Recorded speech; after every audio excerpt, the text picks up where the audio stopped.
satu lembar atau yang di era pandemi ini. Jadi itu diperhatikan betul karena ini menjadi penilaian yang ini sangat menentukan ya.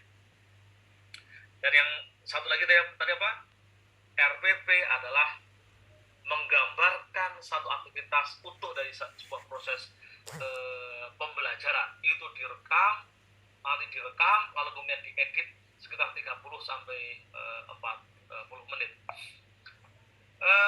Baru sekalian, nah ini harus dipersiapkan. Jadi nanti dokumen-dokumen yang akan di-upload itu setidaknya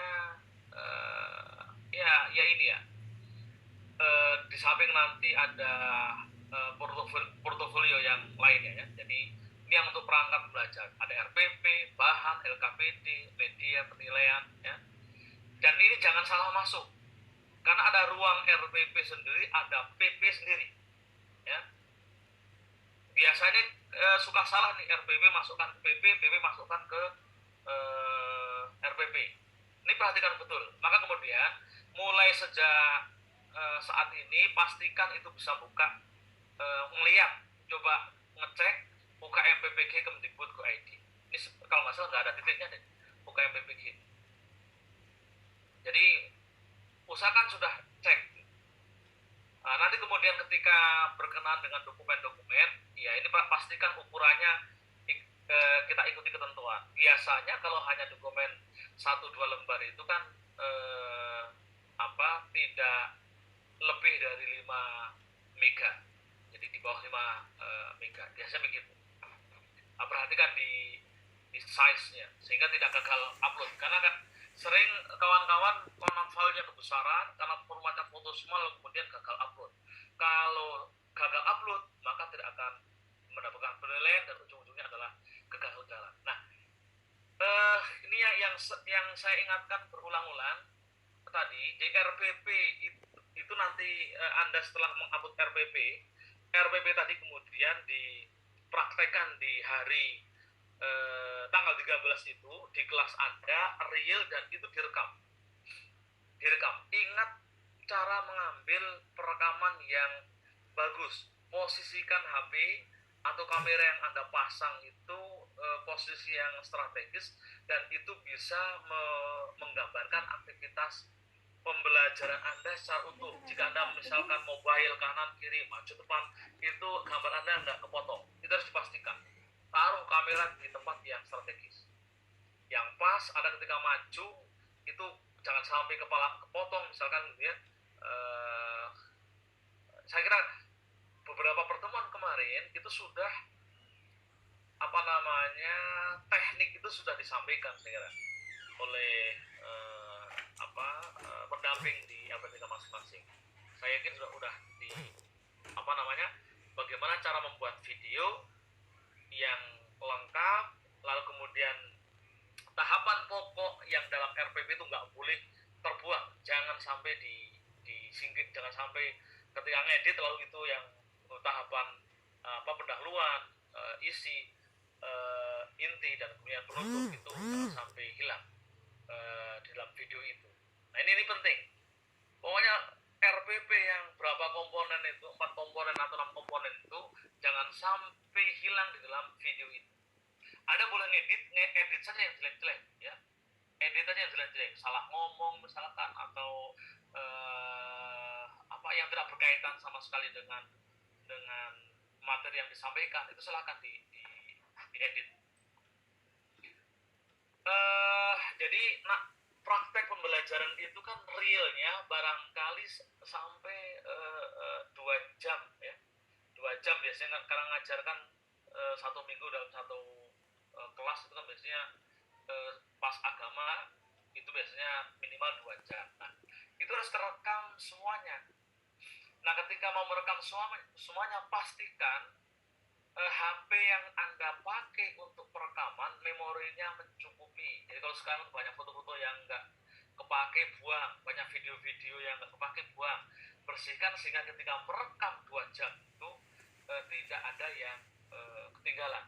Yang saya khawatirkan ketika merekam sekitar 2 jam, HP-nya itu memorinya penuh, nggak bisa ngerekam, aduh gitu dah, ada harus mengulang, repot itu.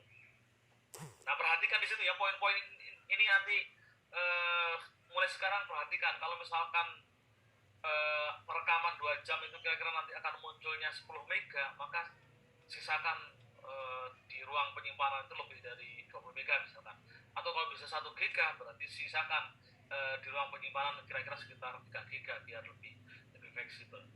Nah ini berarti kan mungkin dilaksanakan real teaching in the real class, jadi tidak menggunakan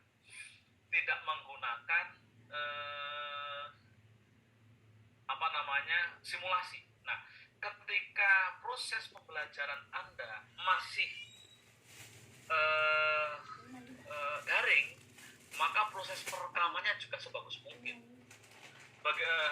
Di samping Anda merekam proses pembelajaran melalui Zoom seperti ini, Anda tentunya harus juga memiliki dokumen perekaman yang itu mungkin bisa diambil dari sebelah kanan atau sebelah kiri, sehingga nanti ketika ngedit digabungkan bagaimana aktivitas Anda ketika mengajar itu ideal apa tidak. Lalu bagaimana ketika membuat video Anda bisa kan nanti ada diminta untuk ngeprint semacam kartu anggota. Jadi di awal rekaman nanti ada edit sendiri ya. Jadi Anda tunjukkan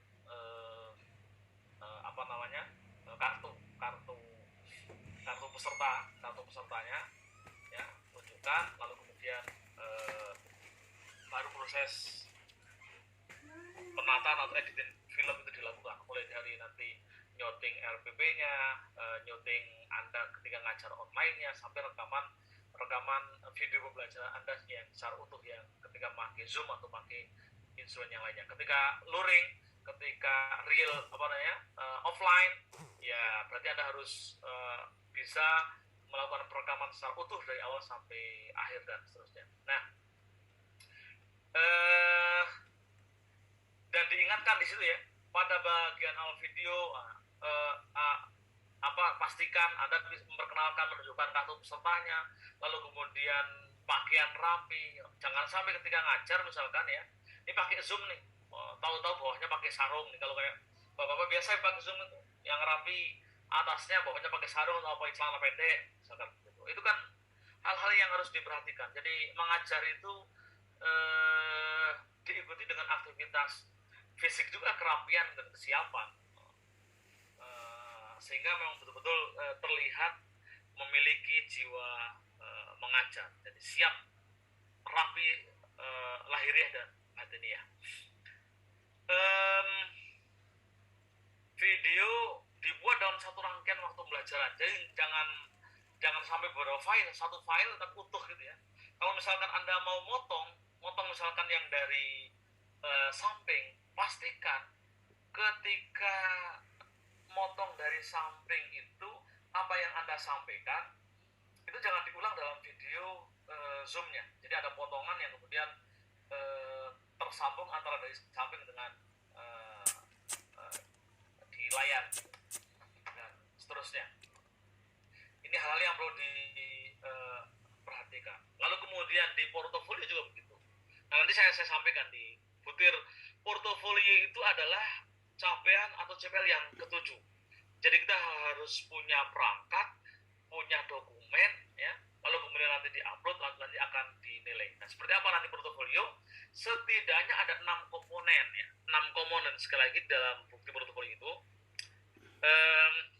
Dan ini adalah bukti bahwasanya Anda ketika menjadi guru itu guru banyak berkreasi, guru banyak berinovasi, guru banyak melakukan pengembangan diri. Maka komponennya ada 6. 6 itu yang 4 itu wajib terisi meskipun hanya salah satu. Wajib terisi meskipun hanya salah satu. Sementara yang 2 itu tidak wajib diisi.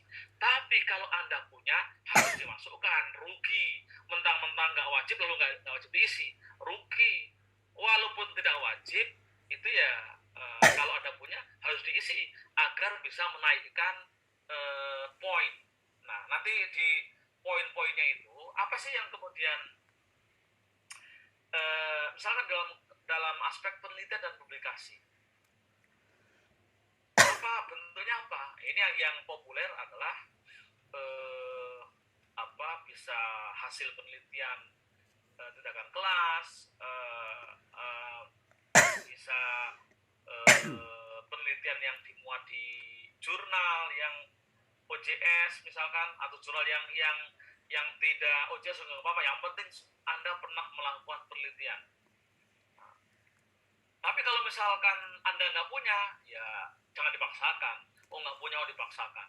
Tapi misalkan di komponen pencarian informasi baru, Anda harus punya.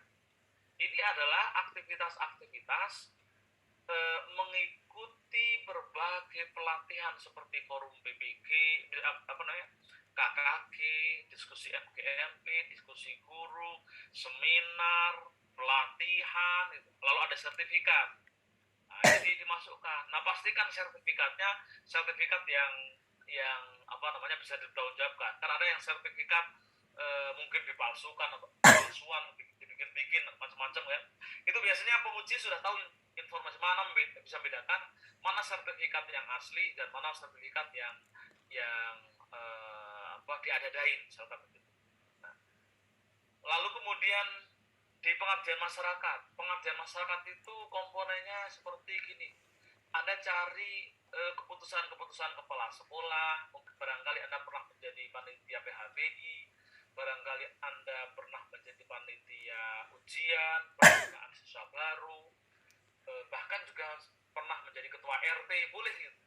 Ketua RT, ketua majelis taklim, itu boleh dimasukkan di situ, pengabdian masyarakat. Lalu prestasi melalui kompetisi, ya ini memang prestasi ya, ada sertifikat dan seterusnya ya.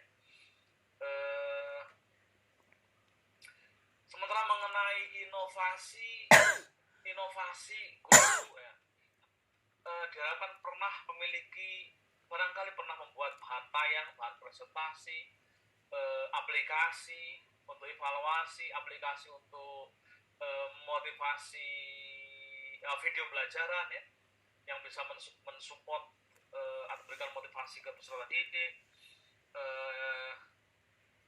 atau bahan alat peraga, itu bagian dari inovasi. Kalau Anda punya, kenapa tidak? Nah, yang terakhir, refleksi diri. Nah, di refleksi diri itu saya kira yang paling mudah di sini refleksi diri.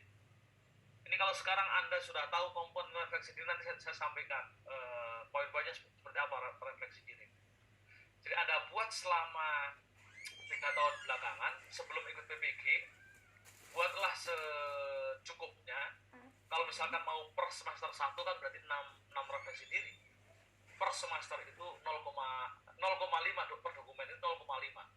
Jadi meskipun dikasih batas maksimal itu 3 dapat skor 3, tapi Anda kalau skor 3 kan berarti hanya 6 refleksi diri. Kalau bisa Anda bisa membuat mungkin per semester itu bikin 2, sehingga ketika 2 kali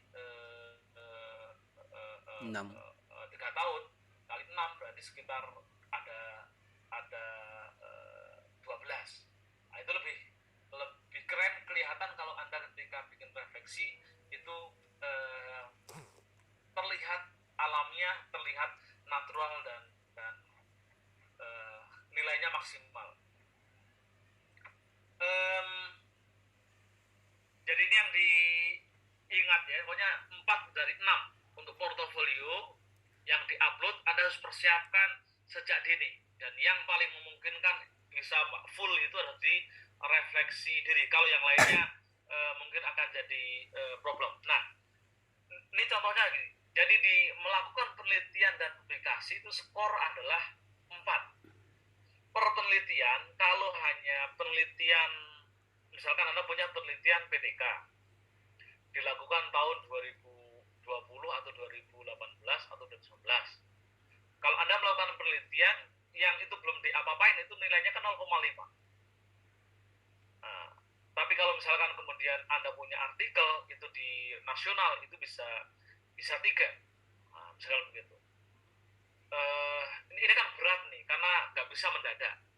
Nah, kalau kosong ya sudah, berarti apa boleh buat kan. Nah, tapi yang refleksi diri, refleksi diri tentang pembelajaran, tentang ikut kegiatan, tentang pelaksanaan penelitian, tentang pengembangan karya inovasi, ini Anda bisa lakukan tiap tahun, tiap semester itu minimal 1. Nah, ini juga 1 refleksi diri itu 0,5. Kalau misalkan 3 tahun dilakukan, semester ganjilnya 1 refleksi, semester genapnya 1, itu sudah setahun dapat 1. 3 tahun dapat 3, kan gitu. Saya kira yang ini yang paling bisa optimal. Kalau ini sudah terisi, yang lainnya sebenarnya aman, hanya cuman ketika yang terisi cuma 1, ya nilainya akan ini akan rendah gitu, karena yang lainnya kosong. Nah, usahakan maka kemudian di komponen yang mencari informasi, ikut pelatihan ya, ikut ya pelatihan gitu ya, pelatihan pembelajaran, pelatihan atau workshop ya tentang penelitian dan seterusnya, itu juga tiap sertifikat 0,5. Kalau 6 kegiatan bisa bisa dapat 3, karya inovasi dan seterusnya. Ini komponen-komponennya harus diperhatikan. Anda harus punya 4 yang pertama nggak boleh kosong, nggak boleh kosong sama sekali ya. Tapi kalau sudah salah satunya nggak masalah, syukur-syukur bisa ya semuanya. Dan seterusnya. Ini contoh bentuk yang untuk refleksi pengembangan diri. Jadi komponennya itu ada komponen kegiatan refleksi, ada permasalahan, ada perbaikan, ada tahun. Nah, di tahun tentunya kita buat disamakan dengan perkiraan LKPD yang dibuat pada tahun itu. Jadi ada keterkaitannya. Jadi tentunya yang lebih lembar refleksi ini akan lebih berharga, sangat berharga ketika permasalahan dan perbaikannya itu bisa dinarasikan secara teratur, rapi dan tuntas. Orang ketika baca nggak bingung. Nah, ini harus kenapa kalau ini Anda beruntung, ini sudah saat ini Anda melakukan sosialisasi atau pakai dengan persiapan mungkin. Karena yang sulit di sini mempersiapkan dokumen-dokumen ini. Jadi refleksi diri ini Anda uraikan sejelas-jelasnya, sedetail-detailnya di permasalahan, lalu kemudian diperbaikan. Nah, ini refleksi pengembangan diri. Berarti refleksi ikut kegiatan, seminar dan seterusnya. Begitu juga di pengembangan karya inovasi, ada refleksi. Anda buat alat peraga, misalkan, saya ingin kalau dulu Bapak Ibu guru sekalian ketika kuliah